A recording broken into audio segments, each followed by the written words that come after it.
Hey everybody, it's Jimmy and Bill. So we're doing a walk today. It's freaking freezing in Florida. It's like 56 degrees. Florida freezing. Florida freezing. Florida freezing. So I know some of you are going to say, yeah, try to come here. It's freaking 0 degrees, you know. Nope. But for us, it's cold because the air in Florida it's more damp. So yeah. the 55 degrees here is different from the 55 degrees when I lived in New York and New Hampshire. Right. Yeah, it's definitely that the humidity just chills you to the bone. Yeah. So today what we're talking about is something interesting. So my last 4 inspections that I did, okay, met some great people and stuff, but they're all from New York. Oh yeah. So what this subject is about is Florida becoming the new New York? So should we start calling Florida New York South? Because every time I'm doing inspection lately, they're from New York and they're moving here. And a lot of people, you know, there's a Facebook group of people that hate Florida and they state why they're moving out of Florida. And there's pros and cons about Florida. I mean, me and you have done tons of videos about pros and cons of Florida. But people are still moving here. And at the end of the day, it's causing everything to be just as expensive as New York. Yeah, I mean, our wages, you know, with the ability to remote work, it's changed the dynamic of wages, which, you know, and people are paying more money for things down here and inflation and, you know, it's probably, I've never lived in New York, but I would imagine it's probably cheaper to live here than it is to live in New York, and they can get their wage as long as they can work remote, right? And I used to say that all the time. Yeah, I don't know. And I go visit New York all the time. I grew up in New York, and I still have a lot of family in New York. And I don't know if I can say that Florida is cheaper than New York anymore. Okay. Because, you know, our car insurance, crazy. Our homeowners insurance, insanity. Crazy. Yeah. Our food, I think it's just as expensive. But I'm sure a lot of you are from New York. You tell me. If you guys know Florida and you know New York, tell me, you know, what you guys think. Let us know. I'd love to know. I try to pick everybody's brain when, you know, I meet somebody that's transitioned down here to Florida. Yeah, if you like these kind of videos, do me a favor, subscribe. Takes less than a second. It's greatly appreciated, and it really helps out the channel. And give it a thumbs up so it can help the algorithm. Yeah, Bill, so let's get back to this. Okay, it's not just New York. It could be New Jersey. It could be Connecticut. Of course. It could be, you know, California. Yeah, California. You know, turn Florida. You know, now billionaires, you know, Jeff Bezos, I heard, just moved to Miami. You know, from Washington State. All right. You know, so billionaires are moving to Florida. Like Miami is blowing up. Miami can't afford. Miami's always been expensive, even for Florida. You know, it's just, Miami's always been outrageously expensive. You know, what I did is I went to Zillow and I looked at Miami, you know, like just homes for sale. It's freaking ridiculous. I'm talking about like a house here that would cost $600,000-$700,000, $2 million. Yeah. Yeah, it's insane. South Florida's always been so expensive. And the taxes are ridiculous. Yeah. You know, because it's based on the value and what they pay for. But listen, a lot of people are still moving out of Florida. We know that, right? Of course. Yeah, a lot of people move out, a lot of people move in. But there's still more people moving in. And now I've been seeing some videos that everybody's saying that the Florida housing market is going to collapse. People are going to exit. Talk to me about that. What's your opinion about, do you think everybody that moved here are going to move back to where they came from? What do you think? I think some people will move back because that's just numbers in nature. You know, they moved back to where they came from. They thought it was going to be great. Wasn't what it panned out to be, whatever. The case is, they go back home. Do I think the economy or the housing economy is going to crash here because people aren't flooding into Florida? No. I grew up here. We've always had a lot of people coming in, and we've always had a lot of people coming out. But our population now, we surpass huge. New York. Oh yeah. And what value of homes? I think the value of our homes in Florida are more value than New York. I'm not sure our population. Maybe our population beat them too. Yeah, I don't know. That would be an interesting one to look up for sure. But or maybe we don't feel it because we are more spread out than maybe like New York City, per capita. Yeah, like the 5 boroughs and Long Island and stuff. Right. So when you look at, the number of people per square mile is what they use when they look at that stuff, I believe. We're definitely more spread out. I mean, we're in the suburbs here, and, we don't really have a city other than Tampa, maybe downtown St. Pete. Talk to me about this, because you're a Floridian. As a Floridian, because I do know some Floridians, believe it or not, that were born here, and they're really not happy with everybody moving here. Like, I actually saw somebody driving, and behind their truck it says, "Florida sucks, do not move here." But that they're trying to do reverse psychology. Yeah. So as a Floridian, what do you think of everybody moving here from out of state? Like I said, people have moved here from out of state. It's always been kind of a melting pot, if you will. It's the Sunshine State. It's a retirement state. It's not the number 1 retirement state anymore. No, not even close anymore. But so what I mean is we've always had people moving here. So when people hit the retirement age, let's go to Florida. We were one of the top retirement destinations. Yeah. No, we're not even close now. Yeah. People are going to different areas. But, we're seeing people that I just know, people that are moving into my neighborhood. They're moving in from all over the place. And, in some of the places that we just talked about at the beginning of the video, and they're younger couples. They're in their 30s and starting out, or, they're done with college. Now they're onto their second career, what have you. And, they're stepping up and moving to here. We've got a lot of industry coming into Florida, which is generating jobs and a lot of expansion. So I just don't see it. We're on the coast, but if you go inland a little bit, I mean, there's so much of Florida that's not even close to developed. Not even scratching the surface. Inland of Florida, why bother moving to Florida and moving to inland?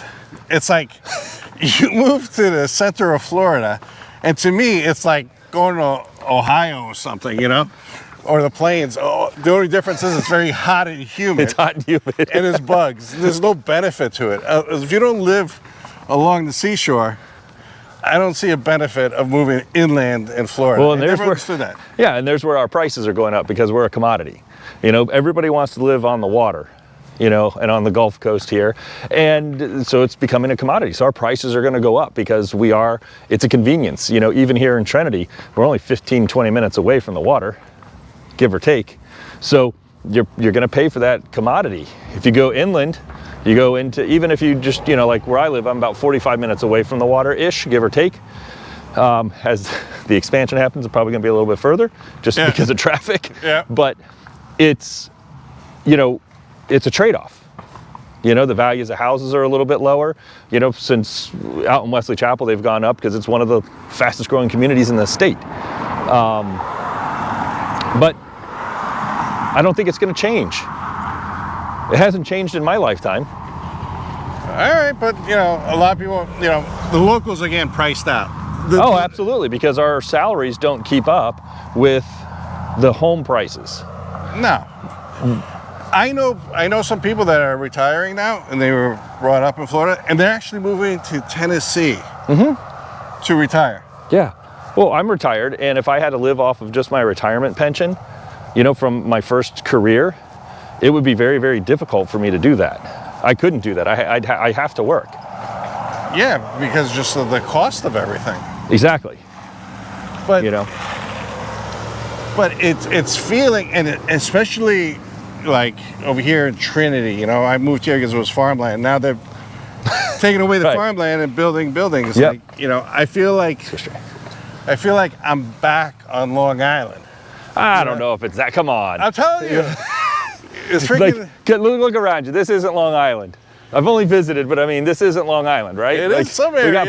We got palm trees, and you're close to the water. It's not. I mean, it's Florida freezing. It reminds me of West Islip. It's not Long Island, or it's not Levittown, because Levittown has its own unique houses. They were all built right after the war in Levittown. Oh, cool. And now they look different, but back then, we'll talk about Levittown in another video. Cool. But okay. I don't know. I just. There's always going to be change and flux. I mean, look at it from my standpoint. When I grew up over in the Largo area, Indian Rocks Beach, I grew up on Indian Rocks Beach, there were no condos. Yeah. In the 70s, they started building the condos, and it was just sand. Yeah. My school that I went to was Cottingham. It was a tiny little school, and we were literally across the street from the beach. Mm-hmm. And you could go out and play as a little kid, and you could see the beach. I posted it on my social media. I went back there while we were visiting some friends about 6 months ago, and I'm like, you can see the beach from my school. Yeah. But it's changed. It's just everything's evolved. I know, but it's. I think here's an example. I went and did an inspection in Reddington Beach. Okay. I think it was 1,200 square feet. And he's paying $750,000 Whew. for 1,200 square feet. On the water? Near the water. Near the water, okay. Not even on the water. Oof. Okay? Okay. And they're like, oh yeah, it's a steal. I'm like, okay. I'm not a realtor. I don't know the comps. I'm not going to say anything. I'm just curious. So what makes you think it's a steal? Because I'm from New York. And that's nothing to me. Right. So you're looking at lifestyle. So obviously I don't know the house completely. I know the area though. Mm-hmm. And Reddington Beach is more affordable than some of the other areas that are over there. But again, it's about proximity to the water. You are steps away from the water. It's not on the water, but you're going to pay almost water prices, because it's just like going one street over and now you're on one of maybe the intercoastal waterway or one of the fingers, depending on where you're at over there in Reddington. So you're going to pay a premium for those houses. Yeah. Yeah. It's just evolved. I mean, I remember when I was growing up, and I'd go, and I'd ride my bike over there. Mm-hmm. Because you could back then. You didn't have the traffic. It was completely different. And I could say that's good, bad, or indifferent, but I mean, it's just evolved. But houses over there were, 40,000, 50,000, 60,000. Yeah. And then these houses are in the 70s. And if you look back at some of these properties on the water, I love looking at the history of the house. That was built in like 75, 72, and how much it cost then to what it is, what the value of it is now. It's crazy. Yeah, but here's my predictions. My predictions is this. Locals, people, Florida grown, Floridians, are going to be forced from the seashore. In the next 5 years, they're going to be forced, a lot of them are going to be forced from the seashore inland. So they might just move to Ohio. Well, yeah, it just depends on. It's because of everybody moving here and thinking that these are affordable prices compared to where they're coming from, especially in California. Oh, of course. And second thing is, my prediction is, Florida is going to get so expensive that people are going to retire by leaving Florida. That's a possibility. We've said it before on this when we've had our talks. During the pandemic, it's almost like the country shook the globe. They shook the snow globe, if you will, so we can make a winter reference. You shook the snow globe, and the flakes were people, and they just kind of started to migrate all over the country, and it started spreading the wealth out over the country. Mm-hmm. Because people were like, wait a second, I'm not trapped working in the state that I'm in. Yeah. But I can get the wage of the state that I'm in and move somewhere else. Yeah. So it opened up the doors for people to do that, having remote work. And we've said this multiple times, but that's the reality of it. So they're right. When people come down, they say, I can live on the water or within a couple steps of the water for $750,000, and I can't even buy a studio apartment Yeah, in New York. In New York, that's Yeah, 500 square feet for 750,000. Yeah, that might be a bit of an exaggeration. I don't know, but it's a weird situation. It's a weird like, situation. You know, like, say my insurance here for cars is $6,000. In New Hampshire, it'll probably be $900. Yeah, Florida's always had. I've never heard anybody say anything good about Florida's insurance rates here. At some point, that's got to have. I mean, it's insane. They have to fix it. They have to do something. I've never had an accident, knock on wood, and I've had the same insurance company forever, and I shop all the time, but it doesn't change anything. So, and I still pay an arm and a leg. I think more and more people are going to be moving here, but I think people that are going to be moving here are people with money. Absolutely. Yeah, there's that site, what is it, How Money Walks, I believe. It hadn't been updated in a while, and it shows you where everybody's coming from. And it's an interesting thing, or you look at the moving companies, they usually have the migration on their websites. Yeah. You can look at that stuff, and just, if you're curious, it's fun to look at it and see where's the majority of people moving from and to. All right, let's see in the next year or two if Florida's the new New York. Anyways, that's today's video. Greatly appreciate it. Like always, consider subscribing. It really helps out the channel, and it's greatly appreciated. And I will talk to you on the next video. Thanks. We'll talk to you soon. Bye.